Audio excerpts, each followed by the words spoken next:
would like to ask for your permission that I'm going to deliver my presentation in Indonesia. So sorry. Baik, selamat malam para senior dan sejawat sekalian. Mungkin pembicaraan saya sedikit berbeda karena saya diminta untuk membahas tentang penggunaan progesterone pada threatened dan recurrent miscarriage. Tadi sudah banyak dibahas tentang peran progesterone dalam memaintain pregnancy, jadi saya tidak akan mengulang-ulang lagi apa yang sudah disampaikan. Jadi saya akan skip beberapa slide yang sudah disiapkan seperti tadi sudah disampaikan terkait dengan progesterone, corpus luteum, luteal phase defect dan lain sebagainya. Saya tidak akan mengulang lagi dan saya hanya sedikit menyatakan bahwa setelah placenta take over, tadi sudah disampaikan ada luteoplacental shift. Maka sebenarnya steroidogenesis yang ada pada plasenta ini tidak sesederhana yang kita bayangkan. Karena kita lihat bahwa plasenta as an endocrine organ memiliki beberapa enzim defect. Jadi steroidogenesis tidak completely ada di plasenta. Sebagian terpaksa dia harus menggunakan fetus sebagai bagian dari steroidogenesis. Dan ini tentu memberikan berbagai konsekuensi dalam kehamilan apabila ada masalah terkait dengan plasenta. Nah, ini hal yang menurut saya menjadi sesuatu hal yang juga perlu kita perhatikan pada saat kita melihat bagaimana terjadi sebuah pregnancy loss. Tadi sudah disampaikan bahwa hormon adalah sesuatu hal yang sangat penting, terutama progesterone. Tadi sudah disampaikan dengan sangat baik. Dan kalau kita kembali pada main topics kita yaitu pregnancy loss, maka kita kembali kepada definisi bahwa ini adalah sebuah kondisi di mana kehamilan berakhir pada fase di mana fetus masih tidak viable. Karena kita tahu bahwa teknologi sekarang makin mendekati ke arah definisi miscarriage. Kita tahu perinatology unit sekarang sudah memiliki berbagai fasilitas yang sangat baik untuk bisa memaintain survival seorang bayi yang sangat extremely preterm. Namun sampai saat ini definisi yang kita gunakan sebagai batasan untuk menyatakan miscarriage adalah 24 minggu. Kalau kita lihat miscarriage tidak semuanya selalu patologi. Karena kita mengenal miscarriage ini ada sporadic miscarriage, ada recurrent miscarriage. Kalau kita bicara sporadic miscarriage, sebenarnya ini adalah sebuah physiological condition. Karena kita tahu bahwa kehamilan akan bertahan apabila memang hasil konsepsi itu baik. Dan sporadic miscarriage dipercaya adalah merupakan physiological mechanism untuk melakukan seleksi pada quality dari conception.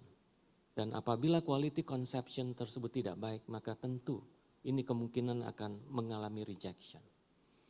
Akan tetapi apabila seorang pasien sudah mengalami recurrent miscarriage, maka kita paham bahwa pasti ada sebuah patologi yang melatar belakanginya. Nah, itulah kenapa kita memiliki definisi tentang recurrent miscarriage yang tentu berbeda.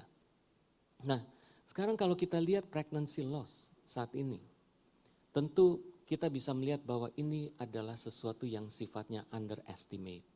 Kenapa? Karena kalau kita lihat dari 100 hasil conception, maka hampir 70% ini terjadi kegagalan. Dan yang kita kenali sebenarnya sebagai clinical miscarriage, ini hanya 10%. Karena pada saat kita menyatakan seorang pasien mengalami keguguran, artinya kehamilannya sudah di-recognize. Sekarang kalau kita lihat dalam piramida Macklen, 60% hasil konsepsi terjadi kegagalan, even kehamilan belum di-recognize. Ini tentu merupakan sesuatu fakta yang perlu kita lihat bahwa ada sebuah underestimasi karena 60% kegagalan tidak pernah di-recognize. Dan ini tentunya seperti tadi dikatakan misalnya pada unexplained infertility, di mana semua faktor yang memiliki modality untuk terjadinya kehamilan semuanya normal, akan tetapi tidak bisa dijelaskan kenapa pasien itu tidak hamil. Apakah mereka tidak mungkin mengalami sebuah unrecognized pregnancy yang mengalami loss. Jadi artinya dalam hal ini, kita kalau bicara angka kejadian miscarriage yang hanya 15%, atau 1 dari 6 pasangan akan mengalami miscarriage, ini sebenarnya hanya menggambarkan 10% dari apa yang kita lihat di dalam piramida ini. Jadi masih banyak sebenarnya hal-hal yang underestimate.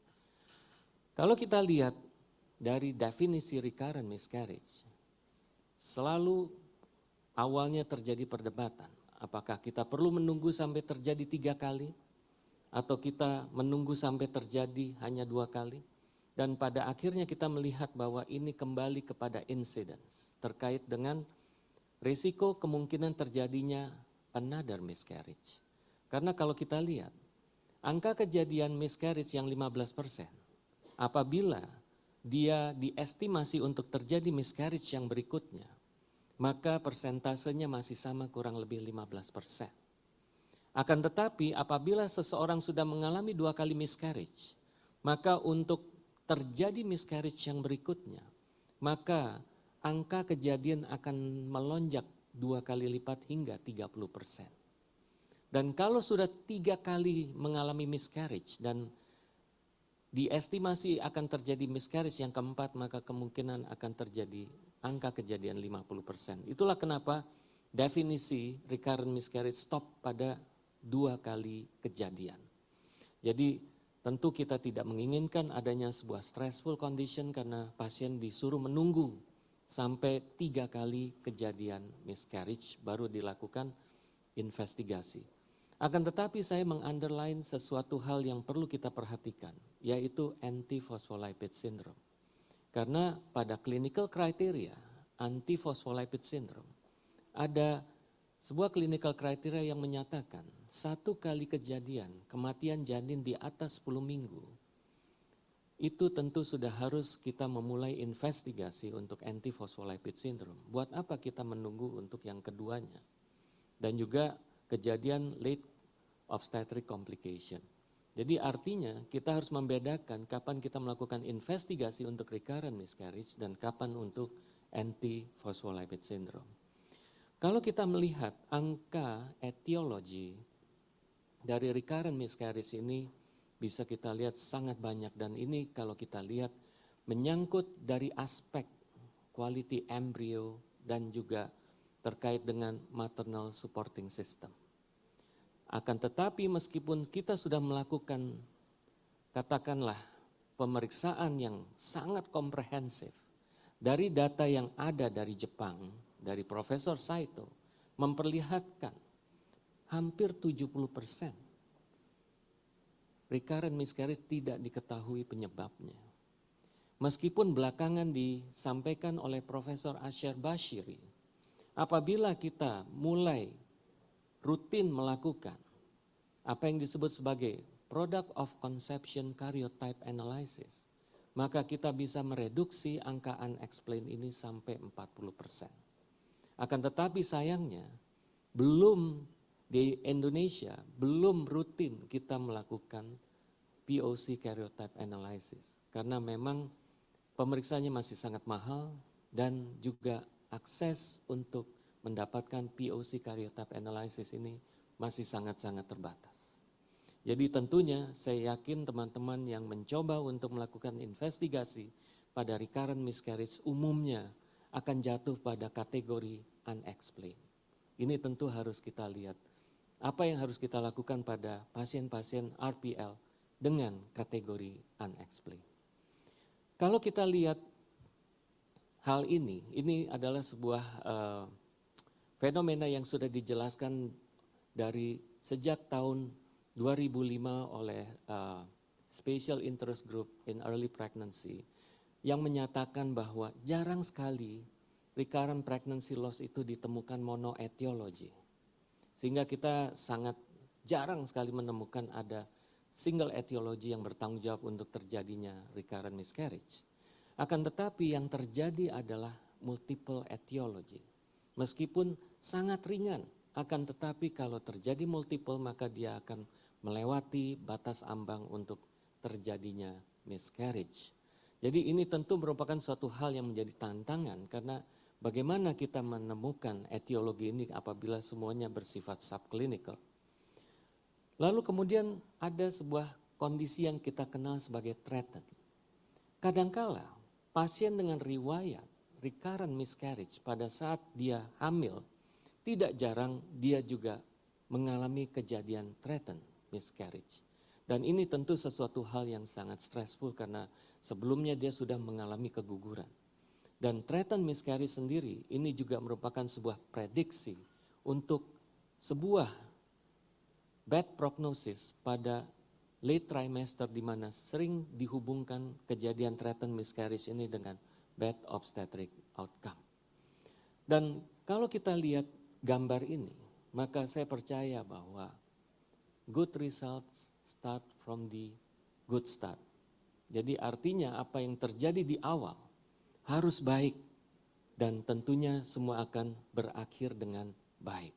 Jadi artinya kalau kita lihat di sini, riwayat terjadinya recurrent miscarriage atau kejadian threatened miscarriage tentu kemungkinan terjadi atau berhubungan dengan asosiasi dengan bad obstetric outcome. Bisa kita lihat pada gambar table di sini, threatened miscarriage jelas sekali memiliki asosiasi dengan berbagai komplikasi obstetrik di late pregnancy, seperti placental abruption, lalu kemudian pregnancy induced hypertension dan lain sebagainya. Dan hal yang sama juga ditunjukkan dengan recurrent miscarriage. Jadi artinya dua hal ini dapat mengalami bad obstetric outcome apabila kita tidak menangani dari sejak awal agar kehamilan ini berawal dengan sesuatu yang baik. Jadi apa yang harus kita lakukan pada kejadian miscarriage? Saya percaya bahwa kejadian miscarriage apabila kita analisis lebih dalam sebenarnya memberikan kita banyak cerita. Akan tetapi saya sering melihat bahwa histori yang diambil oleh para dokter sangat singkat. Bahkan data-data yang diambil dari pemeriksaan imaging juga tidak diinformasikan dengan sangat detail. Padahal kalau kita mau melakukan penanganan recurrent miscarriage, maka sejak dari history taking, imaging studies jelas harus dicatat dengan baik sedetail-detailnya. Nah, saya bersama dengan seorang residen saat ini sedang melakukan research karena saat ini kami menemukan banyak kesulitan dalam menegakkan etiologi dari kejadian keguguran berulang. Oleh karena itu, kami mencoba mencari cara apa yang bisa kami lakukan untuk memotret kejadian miscarriage itu lalu kemudian mengekstrapolasikan menjadi possible etiology. Lalu kami melihat bahwa kejadian miscarriage ini ada dua simptom yang muncul yaitu bleeding dan contraction. Dan kemudian timing dari terjadinya miscarriage. Nah, dalam hal ini kita ingin mencoba melakukan mapping dan kemudian mencoba untuk mendevelop sebuah phenotype. Apakah ada spesifik phenotype yang muncul dari kejadian keguguran tertentu. Nah, ini yang sedang kita coba mapping agar nantinya kita bisa lihat bagaimana nantinya apakah ini bisa digunakan sebagai sebuah indikator analysis. Dan terkait dengan penjelasan terkait dengan progesterone level, progesterone physiology di dalam kehamilan terutama di early pregnancy juga menjadi sebuah indikator yang akan kami lihat dalam hal ini. Karena kalau kita lihat phenotype ini maka pertama kami percaya ada phenotype yang pertama muncul bleeding terlebih dahulu kemudian diikuti dengan contraction. Sementara phenotype yang kedua kemungkinan adalah contraction yang diikuti dengan bleeding. Karena kami percaya bahwa berdasarkan keterangan fisiologi dari progesteron tadi, dinyatakan bahwa sebelum luteoplacental shift terjadi, maka progesteron mostly diproduksi oleh corpus luteum. Dan corpus luteum ini initially akan berperan menjaga uterus quiescence, endometrial preparation, dan immunomodulation. Nah, tentu ini adalah hal yang sangat penting di awal kehamilan. Jadi, apabila progesteron di fase awal ini tidak berada pada level yang baik, pasti endometrial preparation tidak terjadi dengan optimal. Lalu kemudian immunomodulation juga tidak mungkin terjadi secara optimal. Maka implantation kemungkinan besar juga tidak terjadi secara optimal. Jadi artinya kami berhipotesis bahwa apabila itu tidak terjadi secara optimal, maka kemungkinan embrio akan terlepas. Oleh karena itu kemungkinan akan terjadi perdarahan terlebih dahulu, baru kemudian terjadi sebuah contraction. Akan tetapi kita lihat di sini, endometrium yang berada di bawah regulasi progesteron memegang fungsi dan peranan yang sangat penting. Karena endometrium dalam hal ini berperan bukan hanya untuk menjaga receptivity, tapi dia juga memiliki peran untuk melakukan seleksi kepada embrio. Dan siapa yang akan melakukan preparasi pada endometrium jelas adalah progesteron. Bagaimana dengan fenotipe yang kedua? Saya percaya ada contraction yang diawali kemudian diikuti dengan perdarahan. Dan ini kemungkinan bisa terjadi pada katakanlah keguguran yang pada fase yang lebih late. Kenapa? Karena di situ plasenta sudah akan melepaskan progesteron lebih tinggi dan tentu ini berperan untuk memaintain pregnancy. Dan apabila terjadi berbagai gangguan dalam menghasilkan progesteron atau ada faktor-faktor lain yang mengovercome kemampuan progesteron untuk memaintain pregnancy, maka disinilah kemungkinan terjadinya keguguran atau bahkan tadi sudah disampaikan ancaman terjadinya persalinan preterm. Kita semua tahu peran progesteron dari awal sejak endometrial preparation, menjaga maternal tolerance, lalu kemudian juga menjaga uterus quiescence dan lain sebagainya.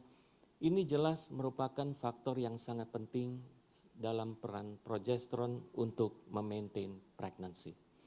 Dan jelas Royal College of Obstetrics and Gynecology di tahun 2020 telah menyatakan bahwa pemberian progesteron dengan cara apapun, bentuk apapun jelas memiliki peran untuk menyelamatkan hampir lebih dari 8.000 kehamilan per tahunnya dari ancaman keguguran. Jadi kalau kita lihat di sini jelas peran progesteron dalam hal menjaga agar jangan sampai keguguran kurang lebih dua.